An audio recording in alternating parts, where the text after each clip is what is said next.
This chapter starts outside our solar system and then comes all the way through the solar system to the Earth and then through the layers of the Earth. We'll start just by looking at the surface of the Earth for a second and really know that there are these dramatic changes in elevation on the Earth's surface. But if you were to go way back away from the Earth and look at the relief of the Earth, it's really just little scratches on the surface of the Earth. But we're going to talk about how complex those scratches are and the complexity of the Earth this whole semester.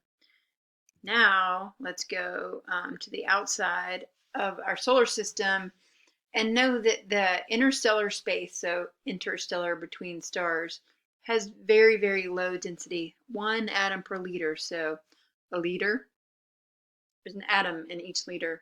There's not very much out in interstellar space. When you approach our solar system and you get to the Oort cloud, it's just outside our solar system. There's kind of a rendition of it.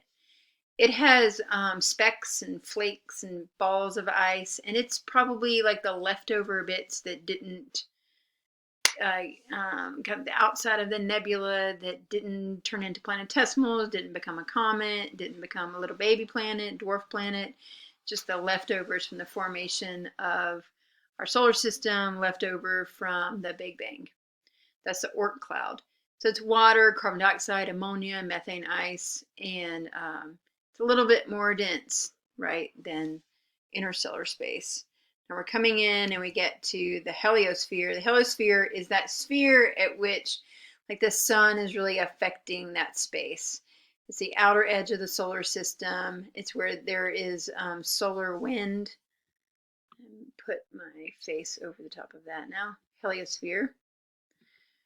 It includes the beginning of the Kuiper Belt, and the Kuiper Belt is more dense than the Oort cloud. It's icy objects. There's also the dwarf planets like Pluto and Eros. Remember, Eros is bigger than Pluto. So the little planet. So there's a lot of stuff in their orbit in the Kuiper Belt. And this is also where comets come from. Some comets are coming out of the Oort cloud, but they're mostly in the Kuiper Belt. And this marks the outer edge of Neptune's orbit as well. So Neptune's orbit kind of starts like the proper solar system.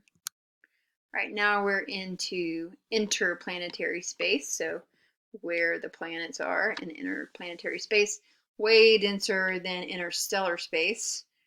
Instead of 1 atom per liter, we're up to 5,000 to 100,000 atoms per liter. There are 8 planets.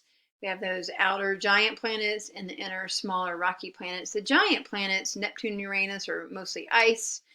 Saturn and Jupiter are mostly gas. Then we get to Mercury, Venus, Earth, and Mars, and those are the rocky planets, terrestrial, Earth-like.